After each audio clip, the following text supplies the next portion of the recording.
പറ്റത്തുള്ളൂ. ഞാൻ ചട്ടുകൾ ചന്തിക്ക് വെച്ചോടാ. കൂടുതൽ വിളച്ചിലെടുത്താണ്ടല്ലോ ഇത് അടുപ്പിലോട്ട് വെച്ചിട്ടേ ഉടുപ്പ് അങ്ങോട്ട് പൊക്കിട്ട് നല്ല എന്നാണ് മോളെ ഇതെന്റെ സ്വപ്നമല്ല, ഇതെന്റെ ആഗ്രഹമാണ്. ആഗ്രഹം കൊച്ചുങ്ങൾ എന്നായാലും ആഗ്രഹം പറഞ്ഞ നമ്മളെ കൊണ്ട് പറ്റുവാന്നെ അതങ്ങ് സാധിച്ചു കൊടുത്തേക്കണം. വലുതായ പിന്നെ ഈ കൊച്ചുങ്ങൾക്ക് ചെറിയ ചെറിയ ആഗ്രഹങ്ങളൊന്നും ഉണ്ടാകുകയല്ലടാ. നിന്നെ ഞാൻ വലിച്ചു ഊരും. എവിടാ? എനിക്ക് എന്താ മീനാണ് വലിച്ചു ഊരാൻ? അതാ എന്താ കോഴിയാ? നിന്റെ ഇവളാള് കൊള്ളാമല്ലോ. പാച്ചിനെ കൈ കിട്ടിക്കഴിഞ്ഞാലുണ്ടല്ലോ അവളുടെ മുഖത്ത് ഞാൻ കുത്തി ഒരച്ചിട്ട് ആ ഒരു കത്തി ഇട്ടിട്ട് ഇങ്ങനെ വരഞ്ഞ് അവളുടെ മുഖത്ത് ഇങ്ങനെ പപ്പും മൂടയും പൊത്തിട്ട് ഞാൻ ഇങ്ങനെ വെതറിയാണ്.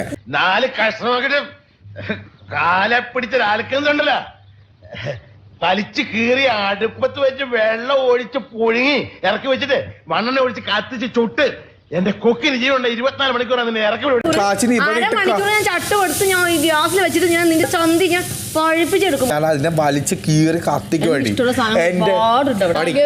ഇടൂലല്ലോ, പിന്നെ പറഞ്ഞിട്ട് കാര്യം. അപ്പൊ അത് നിനക്ക് എങ്ങനെ അറിയാം? അത് ഞാൻ കാണുന്നുണ്ട് രാത്രി കിടക്കുമ്പോ. അപ്പൊ നിനക്ക് ഷഡ്ഡി ഇടുന്നതും ഇടാത്തതും നോക്കി നടക്കലാണ് ഇവിടെ പരിപാടി അല്ലേ? ഇയാൾ ഇത്രക്കാരാണെന്ന് ഞാൻ അപ്പഴേ പറഞ്ഞ പട്ടാ പകലും എനിക്ക് ഞാൻ മാത്രമാണ് രാത്രി കാണുന്നത്.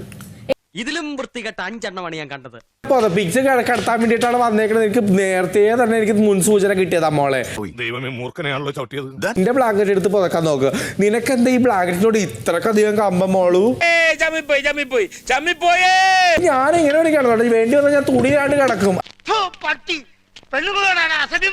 ആരും നിന്റെ തുണിയില്ലാത്ത കണ്ടിട്ടില്ല, നീ മാത്രമേ കണ്ടുള്ളൂ. ഇതും ബ്ലാക്ക് കളർ കൂടെ ചേർന്നത്, അത് മാത്രം നീ വല്ലപ്പോഴും ഇടുന്നത്. നീ ഇടാറില്ല. കഥയോടെ ഞാൻ വിളമ്പും. പറയട്ടെ, വിളമ്പട്ടെ ഞാൻ ഈ ഫ്ലവർ കണ്ടാ മതി. എന്നപ്പോ വെറുതെ കഴിഞ്ഞ ആഴ്ച നടന്ന കാര്യങ്ങൾ പറഞ്ഞ് എന്നെ നാറ്റിക്കരുത്.